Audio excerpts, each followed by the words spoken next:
বর্তমানে আতঙ্কের নাম হলো রাসেল ভাইপার।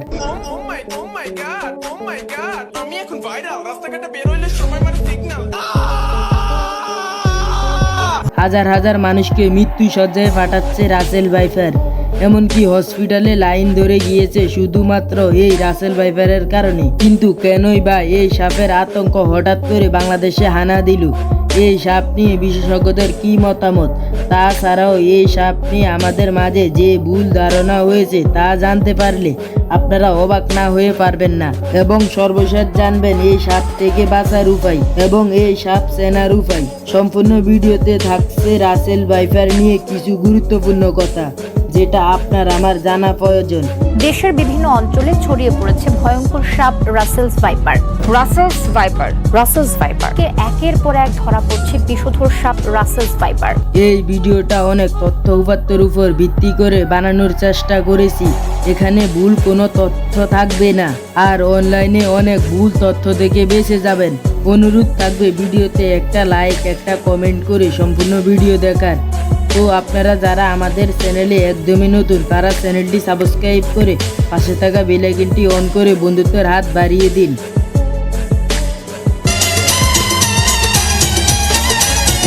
বিন বাজালে সিনেমাতে সাপ নাচে, কিন্তু বাস্তবে নাচে না। সাপের কোনো কান নেই, শোনার জন্য জিহ্বা বের করতে হয়। এছাড়াও সাপের স্মৃতিশক্তি খুবই দুর্বল। বলতে গেলে সাপের কোনো স্মৃতিশক্তি নেই।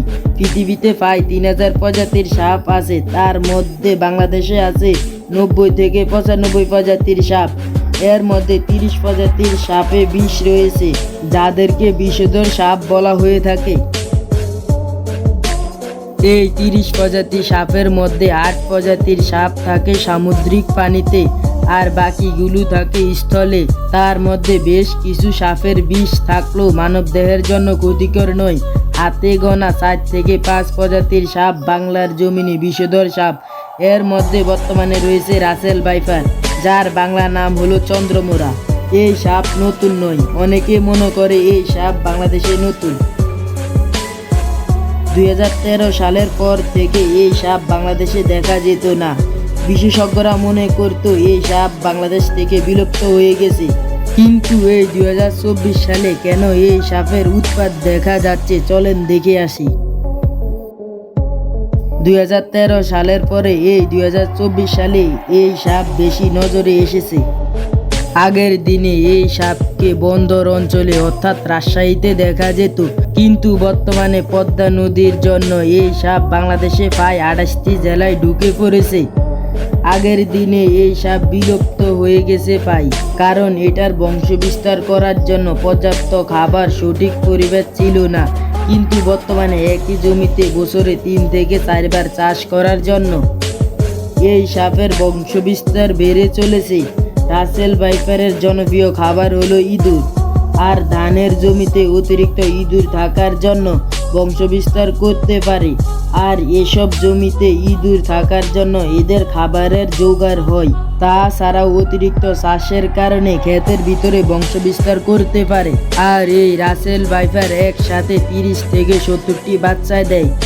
এই কারণে এদের বংশবিস্তার অতি দ্রুত হয়।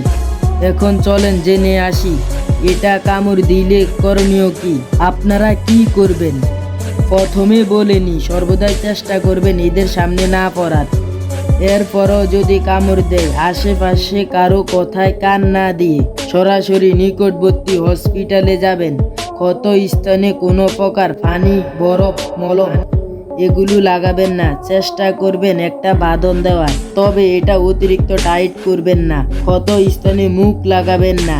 বেলেট অথবা ধারালো কিছু দিয়ে সিনেমার মতো ক্ষত স্থান কেটে বিষ বার করার চেষ্টা করবেন না। এটা করে আপনার বিষ সারা শরীরে ছড়িয়ে পড়বে। আর রুগীকে কখনো সাপুরি বা উজার কাছে নিবেন না। এবং মনে রাখবেন, সাপে কাটা রুগীদের 90% মারা যায় হার্ট অ্যাটাকের কারণে, কারণ তারা অনেক ভয় পেয়ে থাকে। তাই চেষ্টা করবেন রোগীকে আতঙ্কে না রাখিয়ে স্বাভাবিক রাখবেন। তবে এবার জেনে আসি রাসেল ভাইপার সম্পর্কে কিছু ভুল ধারণা। এই সাপটি সম্পর্কে বাংলাদেশে অনেক গুজব ছড়িয়েছে এবং সেই কারণে সবাই আতঙ্কিত। ডক্টর আব্দুল্লাহ আবু সায়েদ তিনি জানান, এই সাপ পৃথিবীর 5ম বিষধর সাপ নয়। তবে এই কথা সত্যি যে এই সাপ ব্যাপক আক্রমণাত্মক। রাসেল ভাইপারের ছোবলে বাঁচার সম্ভাবনা কম, এটা ভুল ধারণা। সাপে কাটার পর 3 থেকে 4 ঘন্টার ভিতরে হসপিটালে গেলে বাঁচার সম্ভাবনা খুবই বেশি। রাসেল ভাইপার পৃথিবীর সবথেকে বিষধর সাপ নয়, বিশ্বের সবথেকে বিষধর সাপ হলো ব্ল্যাক মামা, আর বাংলাদেশের সবথেকে বিষধর সাপ হলো গোকরা এবং কোবরা। রাসেল ভাইপারের অ্যান্টিডোট বাংলাদেশে নেই, এই কথাটি পুরোপুরি সত্যি নয়। বাংলাদেশে সকল সাপের অ্যান্টিডোট আছে। আর বাড়ির চারপাশে পরিষ্কার পরিচ্ছন্ন রাখবেন। সবাই ভালো থাকবেন, সুস্থ থাকবেন। আল্লাহ হাফেজ।